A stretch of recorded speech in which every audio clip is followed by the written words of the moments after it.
Hola, mi nombre es Avital Stempa y soy psicoterapeuta.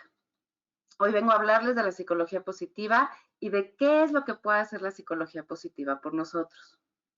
De repente, cuando escuchamos este término de positivo, nos hace pensar que formamos parte del club de los optimistas y que los psicólogos que trabajamos con psicología positiva siempre estamos contentos y siempre estamos felices y todo es maravilloso. Y no es cierto. El objetivo principal de la psicología positiva es cómo promover el funcionamiento óptimo de los seres humanos, ¿sí? Entendiendo que la vida es compleja, que nos pasan muchas cosas y tomando esa realidad, ¿cómo podemos lograr nuestro mejor funcionamiento y nuestro mayor bienestar? ¿De dónde viene esta necesidad? Les cuento un poquito. Si ustedes investigan, si buscan artículos de psicología, van a encontrar artículos, millones de artículos de depresión, millones de artículos de tristeza, de angustia, de ansiedad. Pero si buscan artículos que tengan que ver con felicidad, con bienestar, con placer, encontramos muchos menos. ¿Sí? La psicología tradicional siempre ha estado muy enfocada en fijarse en lo que no tenemos, en lo que nos hace falta en nuestra salud. Nos fijamos en síntomas y vemos cómo quitar esos síntomas. La psicología positiva, no. Lo que busca la psicología positiva es llevarnos a un crecimiento personal, enfocándonos en lo que sí tenemos. Fortalezas, capacidades, la búsqueda del placer, el deseo de sentirnos alegres, en oposición de enfocarnos en las debilidades o de clavarnos en superar las deficiencias que tenemos o superar la falta de gozo. Los seres humanos estamos acostumbrados siempre a enfocarnos en lo que no tenemos, en las enfermedades, en el dolor que existen, y la psicología positiva nunca lo va a negar, pero el enfoque que le va a dar la psicología positiva a nuestra vida es en lo que sí tenemos y en trabajar para que eso que sí tenemos crezca cada vez más. Esa sería, me parece, que es una de las principales diferencias que encontramos con la psicología tradicional. ¿Qué quiere decir esto? Que para poder trabajar con psicología positiva, no necesitamos necesariamente estar deprimidos o no necesitamos necesariamente tener ataques de ansiedad. No, esto está dirigido a todas las personas. No es necesario que estemos o nos sintamos infelices o que no estemos funcionando adecuadamente, ¿no? Todos, absolutamente todos, tenemos una vida agitada, estresada y llena de expectativas que sentimos que tenemos que cumplir. Podemos darnos cuenta que la vida no es sencilla y podemos enfocarnos en eso o ver lo que sí tenemos, trabajarlo y crecer a partir de estas fortalezas que encontramos. Algo importante que me gustaría comentarles es que todo lo que trabajamos en psicología positiva tiene una base científica, ¿no? Como les hablaba hace rato, este club de los optimistas no va por ahí, no es algo superficial, al contrario, todo está basado en investigaciones. ¿Cuál es la diferencia? Que son investigaciones de la vida real, ¿ok? Digamos que tenemos un mundo científico, ¿no? En estas grandes universidades que hay en el mundo, que todo el tiempo hacen investigaciones, y por el otro lado tenemos a los seres humanos como todos nosotros, que esa información no nos llega. ¿Qué hace la psicología positiva? Va a unir todas las investigaciones, todo lo que ha encontrado la ciencia, y nos lo va a traer a los seres humanos que vivimos en el día a día. Nunca vamos a hablar de algo superficial. Todo esto tiene una base científica. Por ejemplo, la pregunta no sería nada más ¿qué me hace feliz? ¿No? Las investigaciones han demostrado que los momentos de felicidad son muy cortitos. Piensen ustedes en un momento en que lucharon por conseguir algo, pensaron que cuando lo conseguirían, cuando lo consiguieran serían felices.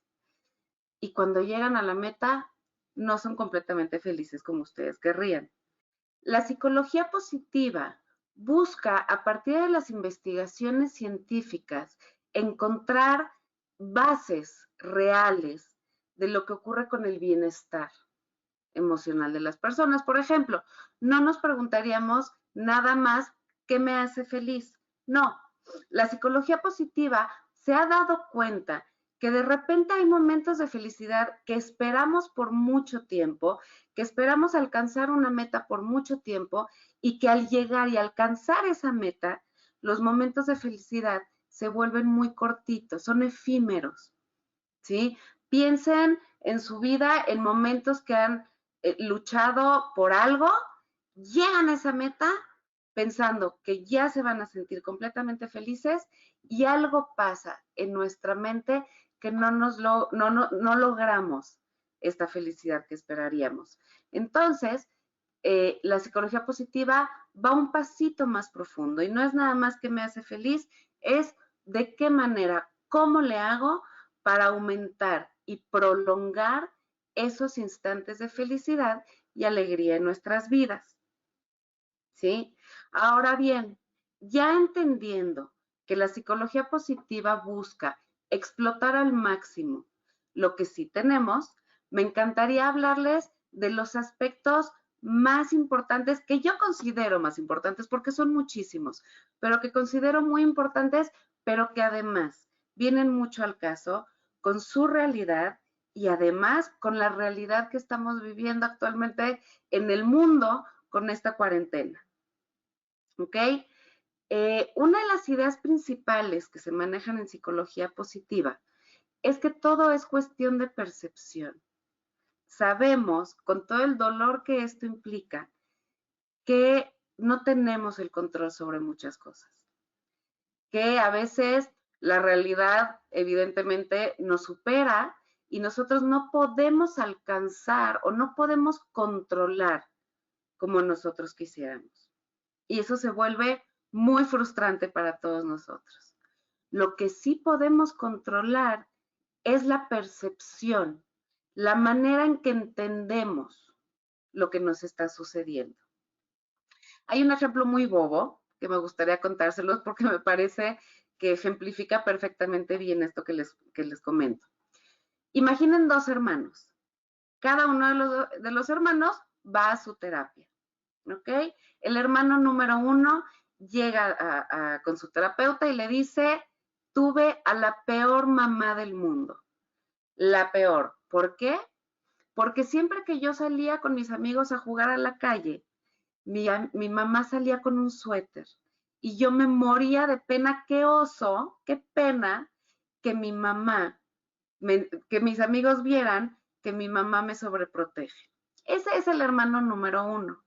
El hermano número dos le comenta a su terapeuta, tuve a la mejor mamá del mundo. ¿Por qué? Porque cada vez que yo salía con mis amigos a jugar a la calle, mi mamá se preocupaba que no me diera frío y me llevaba un suéter. ¿Sí? Es la misma mamá, probablemente, tal vez, sea el mismo suéter, la misma familia, pero cada hermano entiende de manera distinta esa vivencia. Y esto es lo que nos dice la psicología positiva. Todo es cuestión de percepción. Nos dice Buda, somos lo que pensamos. Todo lo que somos es creado por nuestros pensamientos. Con nuestros pensamientos creamos el mundo. Y creo que es una idea sumamente profunda, porque como les decía, ya de por sí no poder controlar lo que nos ocurre es frustrante. Pero si podemos trabajar con nuestra mente y poder observar y poder entender eso que nos ocurre de una manera más benévola, vamos a tener también mayor bienestar emocional. Y ese mayor bienestar emocional se va a traducir en nuestros pensamientos más positivos, en una mejor forma de reaccionar, en mejores relaciones interpersonales. ¿Sí? Todo es cuestión de percepción, ¿ok? Ahora, otro concepto importante que encontramos en la psicología positiva es el permiso para ser humanos. Yo les decía al inicio de esta plática que no somos el club de los optimistas y que no todo el tiempo estamos contentos y que no todo el tiempo estamos felices y alegres y cantando y haciendo ruiditos. No. Lo primero que nos dice la psicología positiva es necesitamos aceptar que tenemos emociones satisfactorias y emociones que no son tan satisfactorias, ¿sí? Y necesitamos aceptarlas y vivirlas las dos. El permiso para ser humano es la habilidad de permitirnos vivir y expresar libremente una variedad de emociones, incluyendo emociones negativas y dolorosas. ¿Qué creen? Todos nos sentimos tristes, nos enojamos, nos ponemos celosos, nos ponemos envidiosos, absolutamente todos. ¿Por qué? Porque somos seres humanos. La sociedad nos ha ido enseñando a que estas emociones las tachamos y nos regañamos porque no debemos de tener envidia. No es cierto. O porque no debemos de estar tristes, ¿sí? O porque no debemos de llorar o porque no nos debemos de enojar. No es cierto. El permiso para ser humano es aceptar que tenemos de todo. Hay un ejemplo que pone Nicole Fuentes en su libro Felicidad en el trayecto, que me fascina. Ella dice que si nos caemos de la bicicleta y nos rompemos la cara, no hacemos como que no nos pasa nada. Nos duele, nos abrimos la rodilla y lloramos o nos quejamos o gritamos, pero reaccionamos ante eso que nos está pasando. Socialmente, de repente, cuando vamos creciendo, los adultos aprendemos a que cuando nos caemos de la bicicleta, lo primero que hacemos es pararnos y voltear a ver quién nos está viendo. Pero de niños, en el origen, aceptábamos estas emociones. Y si puedo aceptar que me duele la rodilla, también puedo aceptar que estoy enojado o que me siento triste, aunque socialmente a la gente no le encante. ¿Qué pasa cuando yo niego las emociones displacenteras? Porque tampoco son negativas. Decirles negativas sería decir que están mal. No, son displacenteras. Cuando yo niego una emoción displacentera, es en lo único que voy a pensar y es lo que va a dominar mi mente y mis acciones, me dé cuenta o no. Si yo les digo a ustedes, no piensen en un elefante rosa, seguramente a todos les vino a la mente un elefante rosa. Y es un poco lo mismo. Cuando yo trato de embotar, de tapar una emoción, entonces empieza a dominar mi vida aunque no la tenga presente. Piensen que esto es como una tubería. Todas las emociones, digamos, que pasan por la misma tubería. Si yo voy negando las emociones negativas o las emociones displacenteras, esa tubería la voy a ir tapando. ¿Cuál es el mayor peligro cuando yo tapo esta tubería? Que no solo no van a pasar las negativas, tampoco van a pasar las positivas. Y entonces, cuando yo empiezo a negar o a no querer ver, no querer aceptar eso que yo siento, empiezo a anestesiarme y empiezo a dejar de sentir, ¿sí? Por eso creo que el término es maravilloso, ¿no? Es permitirnos ser humanos. A mí me gusta mucho decirle a mis pacientes, tengo mi consultorio, decirles, vente para acá abajo, con todos los humanos, donde los humanos de verdad sentimos de todo y nos sentimos mejor para cuidar que esa tubería no quede tapada y podamos sentir al máximo tanto lo que no se siente rico como lo que sí. ¿Cómo le puedo hacer yo para darme permiso de ser humano? Lo primero, tengo que autoobservarme, tengo que intentar estar consciente de lo que estoy sintiendo. Pero ¿cómo le hago para eso? Lo primero es tratar de no juzgarme. Vivimos en una sociedad donde nos dictan cómo debemos de comportarnos y cómo debemos de sentirnos. Vamos a intentar, es muy difícil, pero es un trabajo mental, dejar de juzgarnos, ¿sí? Dejar de pensar cómo me ven los demás, pero también dejar de decir, estoy mal por sentirme así, o soy una mala persona por tener envidia. No es verdad, ahorita les voy a decir qué hacemos con esas emociones, pero una persona que se enoja no está mal por enojarse, ¿sí? ¿Qué más puedo hacer? Hablar con alguien que escuche empáticamente. La empatía es escuchar sin juicios, escuchar sin intentar resolver los problemas del otro. Simplemente alguien con quien podamos platicar y que nos escuche. Alejen la culpa por lo que, por sentirse, entre comillas, malas personas. No, no somos malas personas, somos seres humanos. Algo más, acuérdate que nada es para siempre, las emociones no son para siempre y van cambiando. Si ahora me enojo, el enojo eventualmente, si yo lo siento, el enojo se va a ir.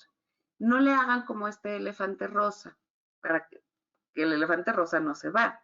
Si yo acepto una emoción y me permito sentirla, entonces eventualmente se va a ir. Y una vez que ya se están permitiendo sentir, ahora sí viene otra parte, otro complemento que es complicado. Recuerden que la emoción no debe dominar a la emoción, perdón, a la acción. Una vez que ya aceptaste lo que estás sintiendo, recuerda que la emoción no debe de dominar a la acción. ¿Qué quiere decir eso? Se vale estar enojado, pero no por eso voy a ir a gritarle al de enfrente, ¿sí? Es como, por ejemplo, los ingenieros que hacen aviones, ¿ok? Por poner un ejemplo. Lo que tiene que hacer un ingeniero en aeronáutica para poder hacer un avión no es negar la gravedad, ¿cierto?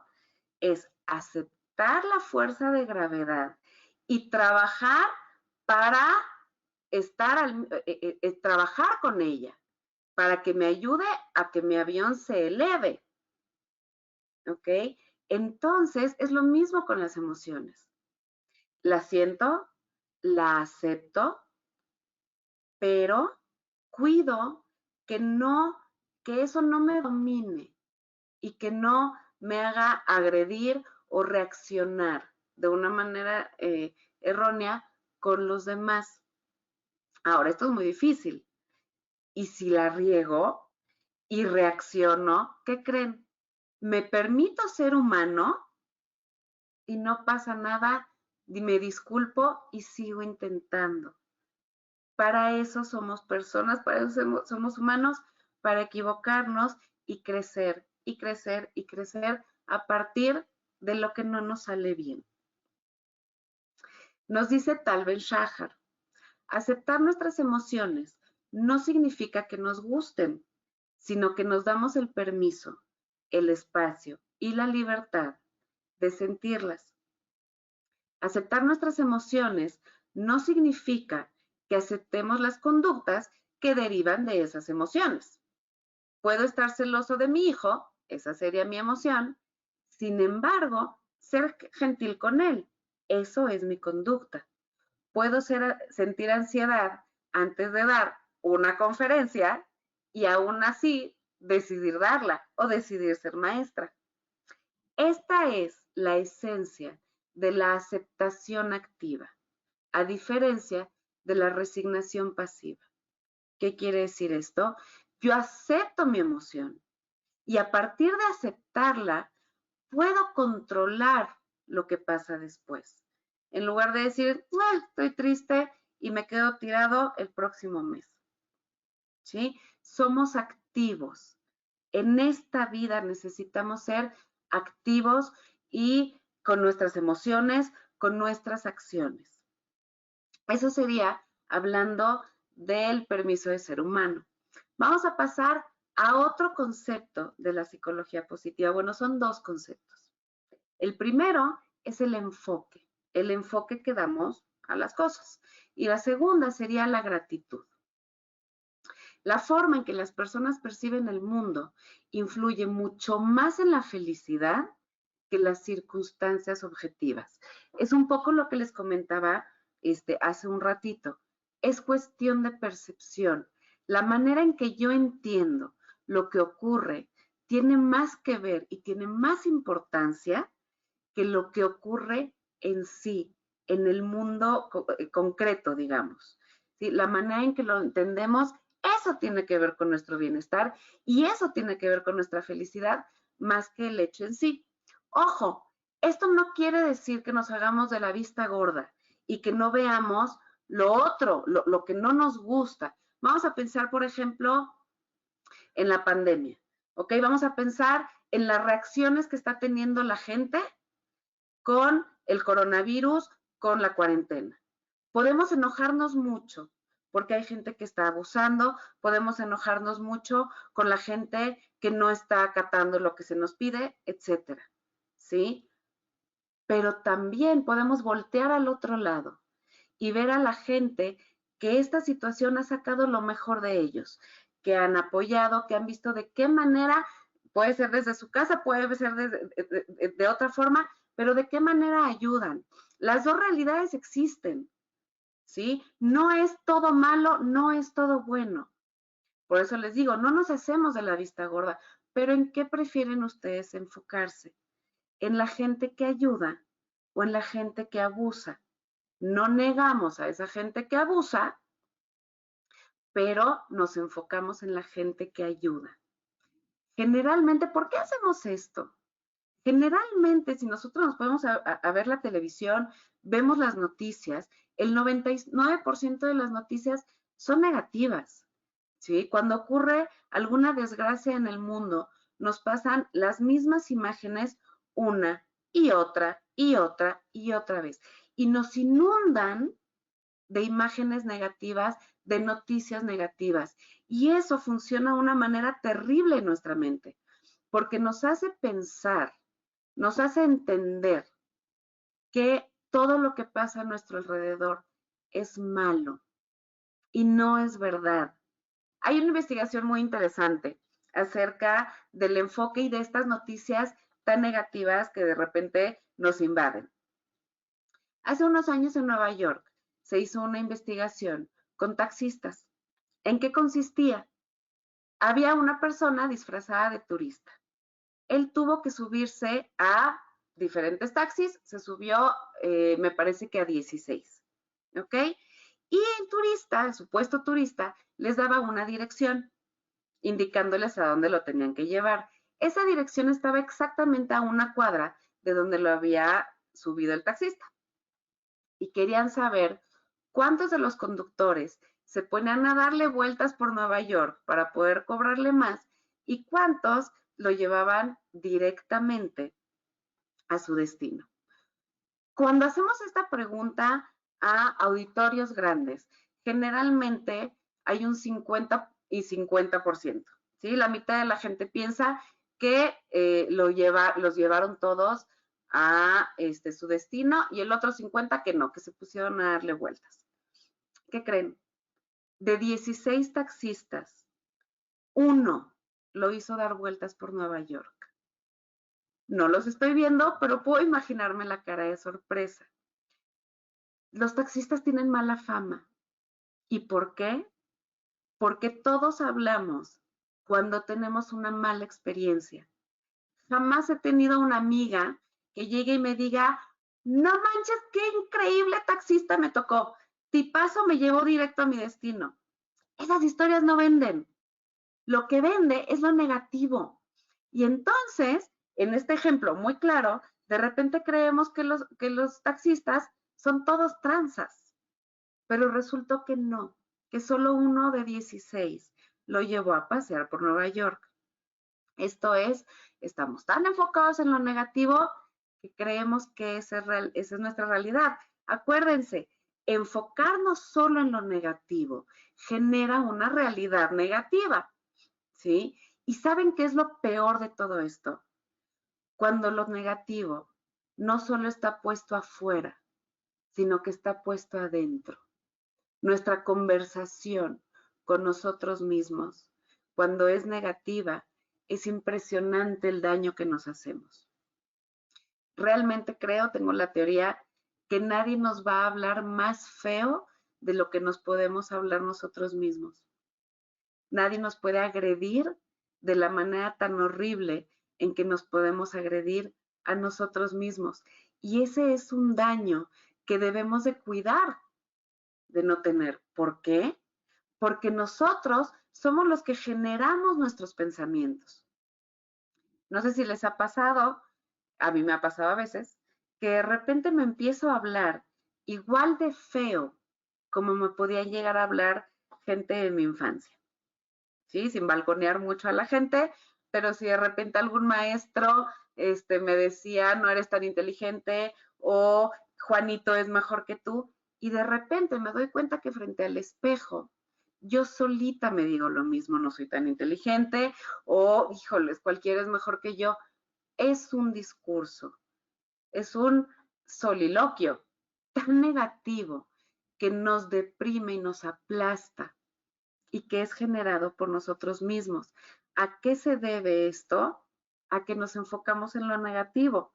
Acuérdense, hay cosas para las que yo no soy buena, pero hay cosas para las que sí, en cuáles me quiero enfocar.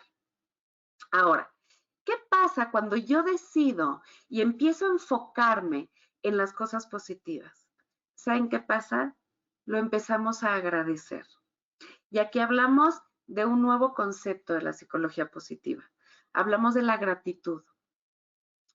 El antónimo de la gratitud no es ser ingrato.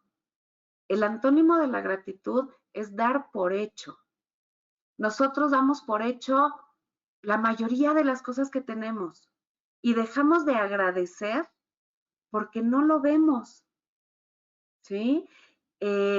Volvamos a la pandemia, es un ejemplo espectacular. O hablando, por ejemplo, de enfermedades como el cáncer, ¿sí? Yo puedo enfocarme en lo que no tengo, enfocarme en los problemas que tengo de salud, enfocarme en que no puedo salir de mi casa, soy prisionera, ¿no? Están diciendo mucho de repente en redes sociales de mi casa. No, al contrario, podemos agradecer lo que sí tenemos, agradecer la casa, agradecer la familia, agradecer la comida que tenemos, ¿sí?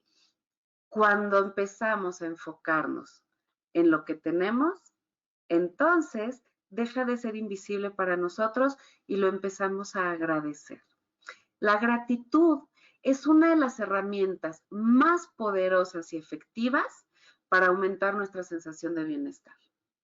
Nicole Fuentes nos comenta que de acuerdo a varios estudios, cultivar la gratitud eleva nuestra sensación de bienestar hasta en un 25%. Nada más pudiendo agradecer.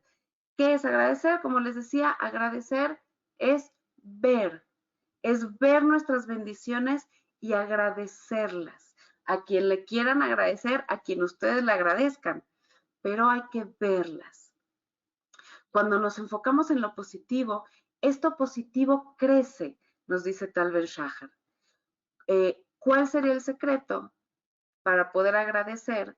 Dejar de vivir en piloto automático. Estamos muy acostumbrados a vivir en piloto automático. De repente, no nos acordamos si nos lavamos el pelo o no en la mañana, o de repente llegamos a un lugar, y no tenemos idea cómo llegamos, porque todo fue en piloto automático. O cuántas veces damos besos a nuestros hijos, a nuestras parejas, y lo tomamos como algo piloto automático. Es este clásico beso al aire, ¿no? Y no nos damos cuenta del amor que tenemos a nuestro alrededor. ¿Cuántas veces comemos con prisas y ni siquiera disfrutamos lo que estamos comiendo?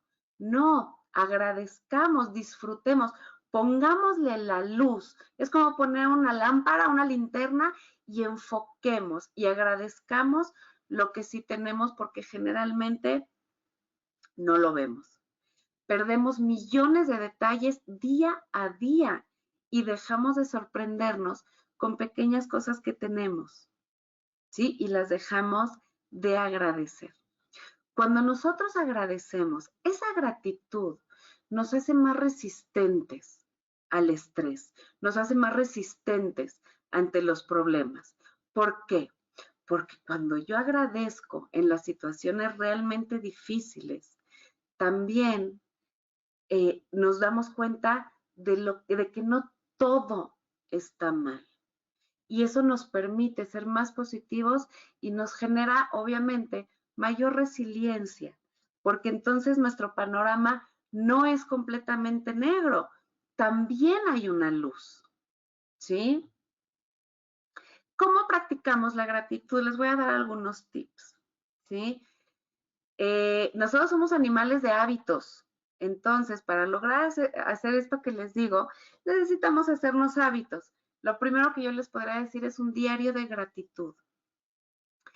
Tengan junto a ustedes, en su cama, en su buró, una libretita y una pluma. Cada noche escriban entre 3 y 5 cosas de las que están agradecidos. Obviamente empezamos a nivel macro, ¿no? Estoy agradecida por la vida, estoy agradecida por la familia, estoy agradecida por cosas macro. Pero ¿qué pasa cuando nos vamos a cosas micro? Estoy agradecida por ese cafecito en la mañana, ¿sí? Que me puedo tomar tan sabroso. O estoy agradecida porque mi hijo el día de hoy tuvo un buen día y no hizo ningún berrinche o no se hizo pipí en la cama. Son estas cosas micro que muchas veces pasamos por alto. Entonces, si ustedes llevan un diario, pero es diario, de gratitud, van a ver que con las semanas su sensación de bienestar va a ser mayor. De repente se puede volver un poco aburrido, siempre están haciendo lo mismo. Yo les aconsejaría que sea hoy gratitud laboral, hoy gratitud de salud, hoy gratitud familiar, e ir yendo de tema en tema, porque eso nos recuerda las bendiciones que nosotros tenemos. Otra cosa que vale la pena escribir todas las noches es el mejor momento del día. ¿Qué fue lo mejor que les pasó hoy? Pueden creerme o pueden no creerme, pero yo les recomiendo que hagan este diario. También mucha gente lo que hace es escribir en pequeños papelitos e irlos metiendo a un frasco. Y en algún día que nos sintamos aplastadones, leer estas bendiciones que tenemos. Unos días que se nos olvidan todas esas bendiciones, poder releerlas. ¿Ok? Otra idea que a mí me gusta mucho es un pizarrón de gratitud. Tengan en su casa, ahorita las oficinas, bueno, es un poquito más complicado, pero tengan en sus casas, en su oficina, un pizarrón que todo el mundo vea, donde van a escribir, es un poco esta foto del empleado del mes, en donde le agradecemos a este empleado por todo lo que ha trabajado, vamos agradeciendo, vamos escribiendo qué es lo que nos hace estar bien, sentirnos bien. Y finalmente, Martin Seligman en el 2005 demostró, estuvo haciendo investigaciones y se dio cuenta que una de las mejores maneras de generar bienestar para nosotros, hacia nosotros y hacia los demás, es expresando gratitud. ¿Qué quiere decir esto? Hagan cartas de agradecimiento. Tomen gente a quienes ustedes querrían agradecer. Ojo, esa carta puede mandarse o puede no mandarse, pero automáticamente cuando yo le escribo, empiezo a valorar más a esa persona. Si se la mando, seguramente lo voy a hacer sentir muy bien. Si no se la mando, seguramente mis actitudes ante esa persona van a cambiar, porque de repente agradezco su presencia. El siguiente término del que vamos a hablar son las fortalezas. Yo les dije, la psicología positiva nos basamos en las fortalezas. Cuando un niño saca 5 en matemáticas y 10 en pintura, nuestra reacción inmediata es meterle más clases de matemáticas, ¿no? Tiene que mejorar su área de oportunidad, ya no les decimos debilidades. No, o sea, también, pero hay que fijarnos en las fortalezas. Si el niño sacó 10 en arte, es porque le gusta el arte y hay que meterle clases de arte. Es lo mismo con nosotros adultos. Hay que alumbrar, hay que darle más luz a nuestras fortalezas. Siempre hablamos de lo que no tenemos, vamos a empezar a hablar de lo que sí tenemos y empezar a hacer crecer lo que sí tenemos. ¿Qué son las fortalezas? Muy fácil, son características y habilidades más poderosas con las que cuenta una persona y que le permiten funcionar óptimamente. Pero lo más importante de esta definición es que aprovechar las fortalezas es emocionante y es estimulante. Nos ofrece satisfacción y significado en esta vida. ¿Cómo le hago yo para identificar mis fortalezas? ¿Sí? No es fácil. Nos han enseñado que hablar de nuestras fortalezas y hablar, que cuando alguien nos dice alguna fortaleza y nosotros decimos que sí, quiere decir que somos engreídos.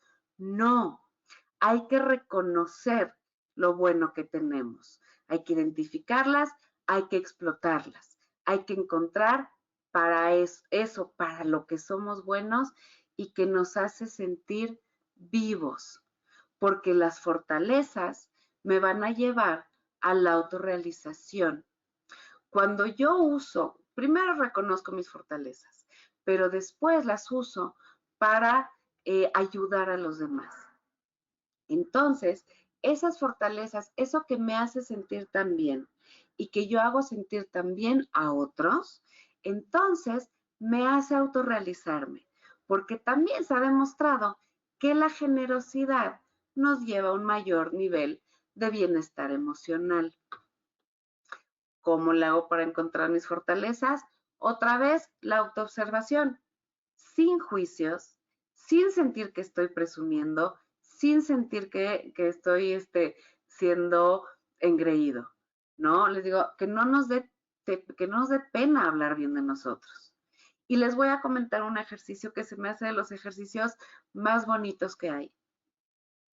Háblenle a alguien que los quiere. Háblenle a alguien que los conoce bien. Y pregúntenles, y pídanles que les den 15 fortalezas suyas. Le hablan a su mamá, le hablan a su mejor amigo, a su mejor amiga, al maestro de la primaria, a quien ustedes quieran. Y díganles, estoy haciendo un ejercicio de fortalezas, por favor dime 15 fortalezas que observas en mí. No saben qué bien se siente. Y después, si quieren hacer algo más lindo, díganle a esa persona las 15 fortalezas que ven en ellos. De esas 15, ustedes van a darse cuenta que hay varias que se repiten con las que ustedes creen que tienen, pero seguramente van a haber muchísimas que ustedes no habían visto que tenían. Y una vez ya teniéndolas, lleven a cabo actividades que los haga reforzarlas. No siempre tenemos la suerte de poder trabajar a partir de que nuestro trabajo tenga que ver con esas fortalezas. Encuentren pasatiempos. Ahorita en tiempo de cuarentena creo que es un poco más sencillo. Encuentren acciones. Si mi mayor fortaleza es saber escuchar, escuchen a la gente, ¿sí? Si su mayor fortaleza es que son ávidos y que les encanta aprender, usen estos días para aprender. Usen estos días y usen toda su vida para explotar esas fortalezas. Esas fortalezas se pueden usar para bien o se pueden usar para mal. Un ejemplo muy bueno es el sentido del humor. Yo puedo tener muy buen sentido del humor y utilizarlo para burlarme de la gente. Eso sería usar mi fortaleza para generar daño. Pero si yo utilizo esa fortaleza como Patch Adams, este médico que hacía reír a los niños, entonces estoy usando mis fortalezas para autorrealizarme y dar más al mundo. Y el último término del que me gustaría platicar con ustedes son las redes de apoyo. En el 2002, Martin Seligman nos dice que una de las características de las personas más felices son aquellas que tienen buenas redes de apoyo. Las redes de apoyo nos hacen más resilientes. Por ahí dicen que entre dos es más fácil cargar una cruz Y un poquito esta es la idea, ¿sí? Tener gente en quien apoyarnos y que se puedan apoyar en nosotros. Cuando hablamos de redes de apoyo, no hay leyes, no hay, tienes que tener cierta cantidad de amigos o si no, no tienes una buena red de apoyo. No, la realidad es que hay personas, habemos personas que somos más introvertidas y hay personas que son más extrovertidas y que necesitan más fiesta, más gente y habemos otras que necesitamos poquitas. No hay una ley, pero sí encontrar cuál es nuestra dosis necesaria de veces a la semana, de veces al mes o de cantidad de gente e ir buscándolas y apoyándonos en ellas. Las relaciones humanas no son sencillas, ¿sí? ¿Por qué? Implican mucho trabajo, ¿no? Tenemos que buscar, tenemos que llamar, tenemos que confiar. Primero, yo les recomendaría, no busquen perfección en el otro. Permitan que el otro también sea humano. ¿Sí? Permitan que al igual que nosotros no somos perfectos, que también el otro tampoco lo sea.